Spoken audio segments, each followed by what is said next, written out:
abakuru kurwo mu office ya mukuru w'ihanga kandi chairman w'ekibina cha NRM Yoweri Kaguta Museveni basibiro muri district ya Rwampara okurebuza ku sente za Gavumenti ziri kukozesebwa na nuko abantu bari kutunga obuhereza barambwira amarwaragaro mu kino nhere sente ya kana okureba ku maternity wardens y'Rukombekwa okwetegereza irwaro ry'abaryine emabazi na nubundi obuhereza twenda President Museveni bakira kugenda bamuhereza bishuba tikobwire bw'akaruru ukiza kwikusanga ambaje abantu mbara ngo ubuhereza tuburo ito tuzirenka bakalebi kurebera President Museveni ubuhereza abantu mbafuna baba takufuna ntubasakora hoki President nabasakora hoki yonka system. Also we need to be worked on, like there's some equipment we are lacking, like ultrasound scan. Our lab was also not well equipped. We are only offering basic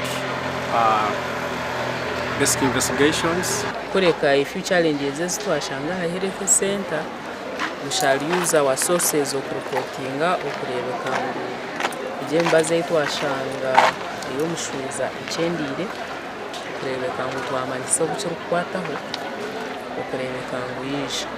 aba barambwire nagamuha amashomero ga Gavumenti agara mu Rugando Technical College. Twenda kureba Gavumenti kerene egezaho kugira ngo eyegese abanya Uganda obuhereza nibafuna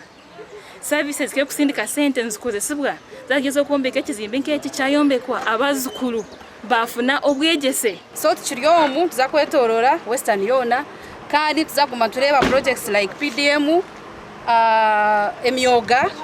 amashomero amarwaro kurebuka ngo akasente President Museveni kuya akasindika